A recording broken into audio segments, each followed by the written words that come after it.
Hey guys, welcome back to another tutorial of the Exploring Cocoapods series. And I haven't made a video in this tutorial for a while, but it's just because I couldn't find a lot of Cocoapods. But this is one called Swifty JSON, and it helps you parse JSON data. So when codables were released, they basically made this quite useless, but some people still like using this just because I think it's easier. Like, you don't actually have to write out all the structs and things. So if you like this, it's actually quite useful. But the first thing we need to do is install it. So this is just a normal Xcode project. I'm going to call this Swifty JSON demo, and we need to create this. We'll create this, but then we need to close it, because if we open up terminal, not the emoji, terminal, and then we go to the place where this is stored. So I think this is documents/xcode/YouTube/Swifty JSON demo, and we're inside. Now we can just create the pod file, pod init, open -a xcode pod file. So now we can just add it in, and it shows us how to add it in Cocoapods here. So we can just do it here. I don't really need the version, so I'll just take this, copy that, place that in there, save, close both of these, then pod install, and now if I go to my documents, Xcode, YouTube, and open the workspace, this should be installed. So now I can get to work on implementing this, and I'll show you guys how we can implement it. So first thing we need to do is get some JSON data. Oh, what's this? Oh yeah, I'll just update it. So just get some JSON data. That's why I have this random facts API. So if I just click refresh, and this is a random fact of some JSON, so I'll copy that and create a let JSON string, paste that in. Oh, not build. Oh, let me make it triple quotes.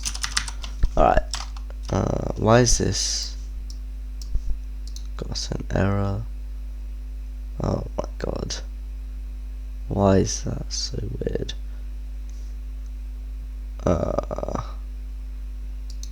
Why is that?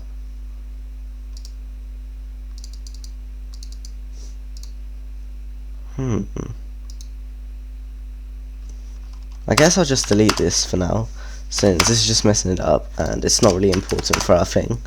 But yeah, I don't know why it has those. What? Let me just delete all these slashes, because we're only interested in the actual facts, so this text. We're not actually interested in anything else.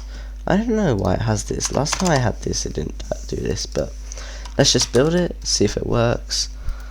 I think it's working. So yeah, now I can actually use the JSON data.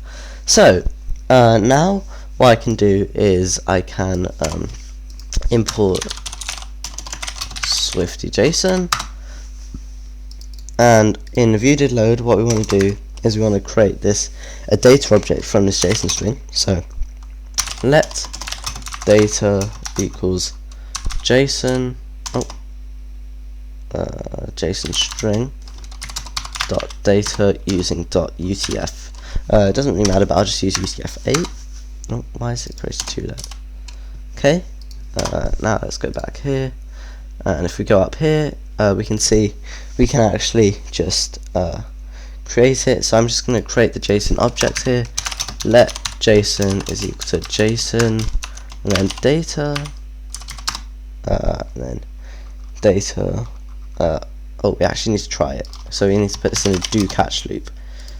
Do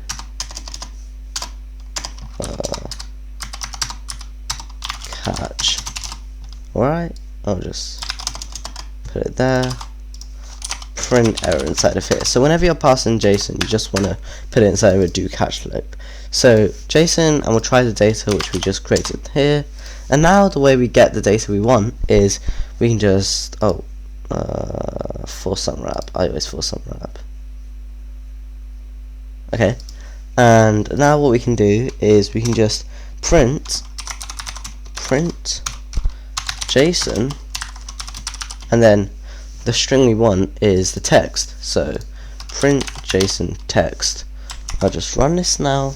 Oh, wait, that's one thing we need. This isn't gonna work because we haven't set it as string. Whoops. Let's just see what happens. Yeah. Well, I don't know. Is that an error from character 79? Oh, I don't know what character 79 is, but let me just see if this fixes it. Oh, what? You